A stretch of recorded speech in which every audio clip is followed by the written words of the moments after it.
I am so late into this game, but I'm finally doing a big walkthrough of one of the most highly raved case of 2024, which is HAVN HS420 VGPU. Thank you so much to the people at HAVN as well as Cobell Singapore for passing me this case to take a look at. I was and still am quite hyped for this case because I saw really good reviews for this case. Hopefully, it still lives up to the hype. And I was thinking of how I should present this video to you. So I think a good way would be to walk through this case with you while building a PC in it at the same time. Hopefully, it won't end up as a 30-minute video. Anyway, there are 4 variations to this HAVN HS420. That's the HS420 VGPU in both black and white, as well as a non-VGPU version which also comes in both black and white. Okay, first impressions. It is a big tall box with very nice branding on the tape and on the box as well as inside the box. Very nice touches from the start. Included is a nice accessories box with a welcome card to thank you for joining this HAVN community. Also a very nice touch after you spend money on this case. The accessories box contains a bezel display mount which allows you to put a vertical screen in lieu of side fans or hard drives. And the box also comes with cable ties, cable clips and cable velcros. And I also like this very nice and very detailed manual to teach you how to set up a PC inside this HS420. That said, there are quite a lot of screws inside the box as well as inside the case. I actually would like to see a medicine style container to house all of the screws which you may use to build your computer. And as you can see, I have the white VGPU version over here. And before I remove these glass panels, on first glance, it looks and feels very premium. It looks like one uniform enclosed box, and the exterior has a very nice sexy curve to it. You can see everything on the inside from the outside. There is no tinting or any form of blur on the glass. The interior is very visible even when you have the curved glass on. Going to the back, there are grill-like airflow holes on the back cover. We also see the same airflow holes on the top. I especially like the ones on the back. Basically, there are no manufacturers who have thought of having a full grill design on the back for airflow. But that said, how much of this actually helps with air circulation? This is something worth testing. And as much as how well the panels actually make the case look good, I have to remove them to access the inside of the case. The top panel is the easiest to remove, and it comes with a cloth handle. Grab the cloth handle, pull it away from the slots and lift off from the case. And now you will have access to the screws to remove the rest of the panels. There are 7 screws. One is for the back door, the back I/O area, and there are 3 each for the glass as well as the back panel. The I/O area, which I called it the back door, and the back panels are also magnetic. There is no need for a lot of effort. Just grab onto the respective notches and pry them off the case. These 3 panels have dust filters on them, which however cannot be removed for washing. Each of them have different designs and different sizes for filters. Both the main grille and top panels have full-size filters each, but there's only one filter for the back door, which is meant for the bottom fan. And now for this big curved glass. Word of caution, it is one full, thick, uni-sheet, hip-formed panoramic glass panel. Simply put, it is very heavy. I wonder if this is bulletproof.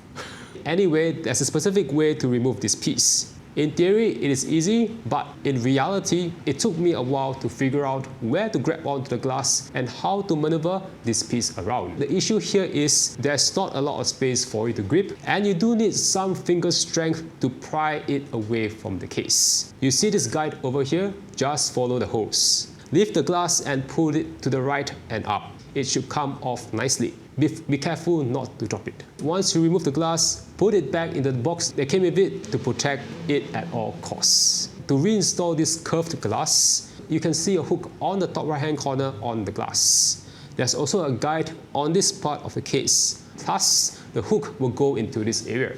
Then attach the round stubs on the glass and slowly push the glass panel left and down, and the glass panel should fit nicely onto the case. These are my first impressions for the interior. At the front, on first glance, it looks like a pretty roomy case. My opinions kind of change when you actually have a lot of things inside. More on that on the later half of this video. Anyway, as this is the VGPU version, this case comes with a VGPU kit box which you have to remove. There's also a pre-installed vertical GPU riser. To access the motherboard area, you will need to remove this vertical riser. Remove 1 thumb screw at the back and 3 mounting screws to remove this riser. You also need to remove this protective foam, and you can finally disengage this GPU riser bracket. I am also going to take this chance to remove the side and bottom frame brackets. Remove the thumb screw at the side, and you can easily pull the bracket away from you. There is a nice mesh filter at the bottom area which you can remove for washing.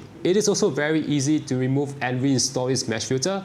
Just put it away, and when you're done, just slide it in and the mesh filter will lock in place. To remove the side bracket, you have to remove these 2 top screws first, followed by the center screw. Then you can detach the bracket away from the case. This bracket is heavier than any other side brackets out there because it comes with 4 hard drive cages. It also has a few velcros for cable management. If you don't plan to install any 2.5-inch or 3.5-inch drives, just remove these hard drive cages like what I've done over here. Okay, now that we have stripped the case, I got to applaud HAVN for this really high quality white paint job. I like the paint finish and styling of the case. I guess this is electrostatic paint, but somehow I can't explain it. It is so well painted, I feel that it looks a lot better than any white cases out there. This HS420 looks like a case which IKEA had a hand in. I'm not sure if IKEA is a good example. There are a lot of rectangles, but they do not feel flat because most of them have round finishes. This also adds on to the one-piece uniform look, as well as reducing the chances of getting cuts and pokes while you build in this case. This case also somewhat has its own set of compartments. The motherboard tray area has its own section with its own set of rubber grommets and cable combs. There are many cable holes for each of these sections. For a start, the I/O cables that go onto the motherboard won't get mixed up with the bottom fans. I will talk more about these rubber grommets and cable management holes when I start building in this case. Besides the interior, we also see the same round shapes on rectangles on this unique bottom intake area. Instead of just raising the case off the ground, it definitely looks more like a passage for air travel. And other cases which are either raised or have more conventional bottom areas mostly only have one main bottom intake area. This one has 3. The center, the front and back, and the back one especially works in conjunction with the back grille panel. Okay, let's start building. Let's first install our motherboard. You will be able to install mini ITX to eATX on this motherboard, although I don't really recommend the eATX board because after you install a eATX board, it will take up some space on the rubber grommets and make it slightly harder for cable management. But that is your choice. This is just my recommendation. And just to let you know, all of the MSI components which you see in this video are not mine. I borrowed from MSI, especially the graphics card. I actually wanted to use the Gigabyte Aorus X670E Pro Ice instead because it looks more white than the HTI. But since I have this MSI graphics card and they were also able to pass me their own power supply, I'm going to go with MSI for this one. Sorry for this digress. Let's mount the motherboard with the screws provided. Since this board is not as heavy, you don't see me struggle when I install this board vertically. Actually, it doesn't look that bad. Even though the board has a more yellowish and white tint, it is not so obvious from a distance. But I actually have this black graphics card.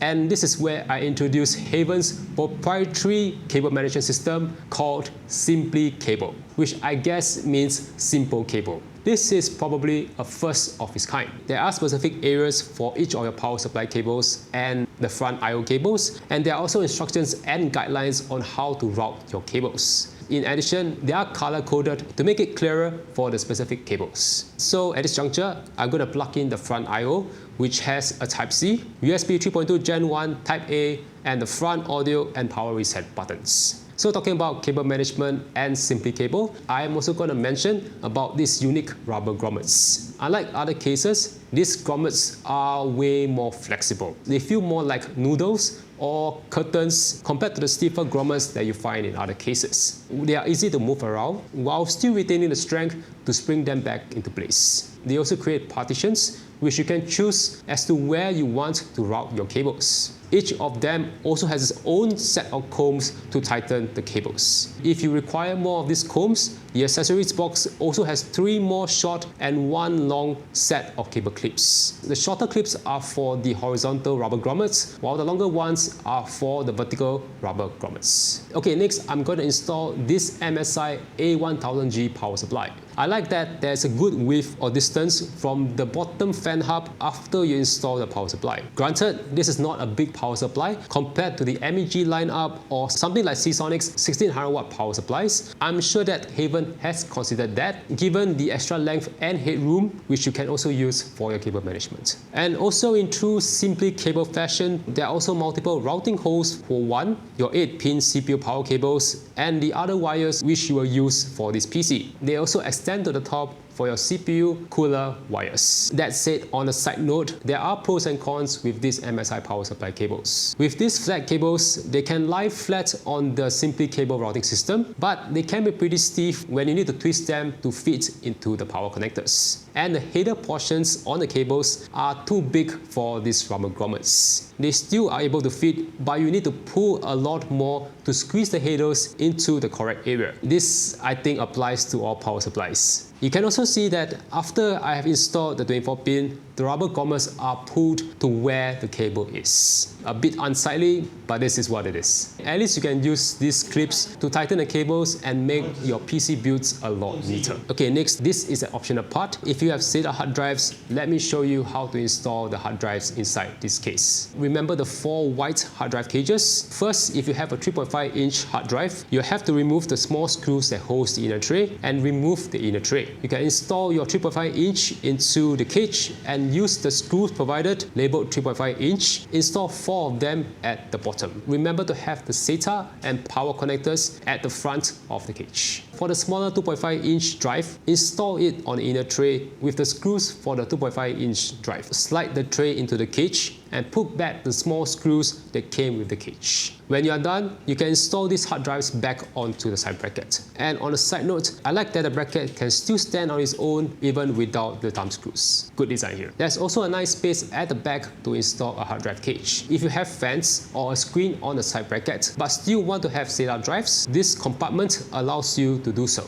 But granted, you should tidy your cables first before installing a hard drive over here. Alright, nice. Let's install some fans. HAVN wants you to get the most optimal airflow performance possible, so they allow you to install up to 11 140mm fans and up to 420mm radiators on the side, bottom, and on the top. Well, I don't have that many fans. Cobel Singapore came to the rescue. They passed me 3 APNX white fans. APNX, if you do not know, is a sister brand of HAVN under the Pro Gamers Group, so they are in a way related. I'm going to use these 3 APNX fans for the bottom bracket, as well as either Lianli A120s or SL Infinities for the side intake, and 2 MSI 120 fans for the rear. Let's start with the bottom bracket. As part of the VGPU kit, it is specially angled for better airflow to the graphics card. You will be able to install either 3 120mm or 3 140mm on this fan bracket. Or if you have a radiator, up to 420mm with 3 fans on it. This APNX fans, while doesn't have the fancy magnetic daisy chain system, still allows you to combine the ARGB using the wires. There are routing holes for the fan and ARGB wires on the bracket, but they do not look the best when you leave them hanging out like that. Anyway, continue to install the fans using the radiator screws and reinstall the bracket back onto the case. There's a small routing hole for all the wires to go into the back, so use it too. I will use the 3 fan connectors on the bottom fan hub to power these 3 fans. You also do the same thing for your side fans. In my case, I am using 2 SL Infinities. Like the bottom bracket, you can install 3 140mm or 3 120s or up to a 420mm radiator. But there is a problem. These Lianli fans require a Lianli hub, which will cause a problem for the AIO. I'll talk more about that very soon. I'm going to finish the fans by installing the MSI fans at the rear. If you have a 120mm, like I do over here, you will need to install the fan bracket over it with case fan screws. then reinstall into the case with the same screws that came with the case. A big note here, it will be much better to install this rear fan first before you install fans on the bottom bracket, because it can be difficult to reach the inner screw hole with the bottom fan bracket installed. On the other hand, if you have a 140mm fan, you will have to remove the fan bracket and install the fan to the case without the fan bracket. And you install it with the same thick threaded case fan screws with the screw housing that came with the case. I am not a fan of this because when you use these case fan screws, you are grinding the paintwork away from the case. And all of the paint job is basically falling like snowflakes off the case. This may not be an issue for some people, but for someone like me who appreciates nice paint job like this is kind of sad to look at. Okay, so how about your CPU coolers? I'm going to show you 3 of them. The first 2 are air coolers, starting with the ID Cooling A620 Pro SE. You can see that there is a nice gap from the A620 to the edge of the case. It's not a very big cooler, so no problem here. Next, I have a bigger cooler, this Cooler Master MA824 Stealth. Even though it takes up a lot of space, there is still some gap to the edge of the case. There is enough clearance even when I have the glass panel installed. And the third cooler is the Tri-X Panorama 360 ARGB, which I am going to use because it is white and it looks great. I start by removing the board's mounting adapters, then install the cooler's mounting adapters. To install this AIO, you can remove the top fan bracket first and you can install the cooler top down into the case. As for the water block, I had to play around with different configurations. The first one, I decided to have the tubes on the left. But as the tubes were too long and I wanted to have the water block in the correct orientation, left wasn't an option. Even after I've shifted the cooler to the right, the tubes were still too long and it will be quite awkward to twist them to suit the orientation. So unfortunately, I had to have the tubes on the right. There's a bit of a blockage to the screen, but it was definitely more comfortable to accommodate the length of the tubes. The Simply cable system also includes the top bracket area. Similar to the back, there are instructions and guidelines and routing areas which you can make use of for the fan and ARGB wire leads. Okay, so if you have the non-VGPU version of this case, this is where your build ends. Because the VGPU case does not have the regular mounting for graphics card, I'm just going to hold it and demonstrate a final build to you. And you might have noticed 2 things. 1. I have included Easy DIY Fab's Infinity Mirror 24-pin power adapter to 1. Make that area brighter and give it more oomph, as well as 2. So that I do not need to stretch the rubber grommets as much as when the 24-pin cable is more in the interior of the case. And point number 2. I have changed the landing fans to these 3 Fantex D30 fans. I know that they are not white, but the issue here is the Tri-X AIO requires 2 USB 2.0 headers. And the landing fans with their hubs also require a USB 2.0. So I had to make a compromise. The Tri-X 360 in lieu of the Lian Li fans. And plus, it will be easier to cable manage when I only have 1 control box for the AIO instead of having 2 when I have the AIO as well as landing fans inside the case. Okay, now for the actual VGPU build. This was a slightly bigger challenge. To begin, you have to install this curved glass piece to the bottom fan bracket, which was actually harder because I had already tied down the fan cables and this didn't give me a lot of room to shift the glass around. But that's it, you will need to install 3 screws to fix the glass piece onto the bottom fan bracket. It was slightly awkward, but I managed to in the end. You will have to carefully inch this bracket along the curvature of the glass so as not to knock or scratch the glass piece. This glass piece doesn't feel as thick as the main glass panel, so do take care when you are inserting the GPU riser bracket onto the case. When installed, do insert the riser cable into the PCIe slot. You can extend or protract the riser. In this case, you should shorten it to avoid knocking into this glass piece, but not so much that the GPU riser cable is overly bent. When you are satisfied with the distance, reinstall the 3 screws that came with the riser bracket. And now I face another problem. There's just not a lot of space from the riser bracket to the I/O of the graphics card to install the PCIe screws. I tried to install it from the top, but the screws would just fly everywhere. In the end, I had to ask my colleague with smaller hands to put back the screws onto the graphics card. And to finish this build, put back all of the panels and the main glass piece. Building in this case was so much fun. but there are some more things which I would like to talk about. First, I have set the top rear fan to be exhaust and the bottom rear fan to be intake. There will be two areas for air intake, and the air will be able to bounce off the curved glass onto the GPU, which will be exhausted from two areas of the case, the rear as well as off the top. Number two, I recommend using daisy chain fans with single connectors like the Fantex D30 for the bottom, and if also possible, reverse blade fans. The reverse blade fans will look better, especially because this bracket is elevated. Likewise, because there is only one routing hole to the back of the case, the single connector will be handy and looks a lot neater when you route it to the back. And on a side note, I use both fan hubs for the intake as well as exhaust fans. On that note, there are actually reverse blade APNX fans, but they only come in 120mm sizes. I look forward to seeing magnetic daisy chain fans from HAVN, especially those of the reverse blade variety. And one more thing about this RTX 5070 Ti.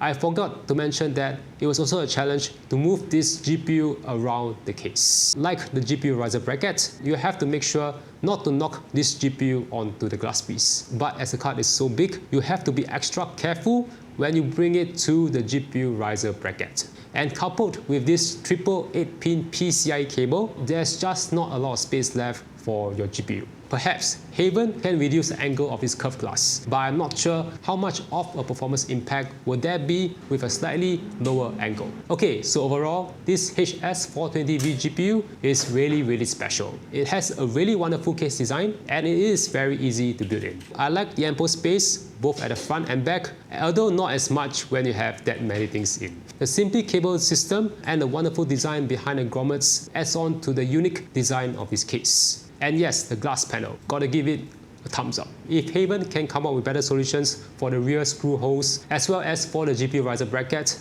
this case will really be superb. So that's it. Like if you like this video, comment down below if you are going to get this case, and see you in the next video.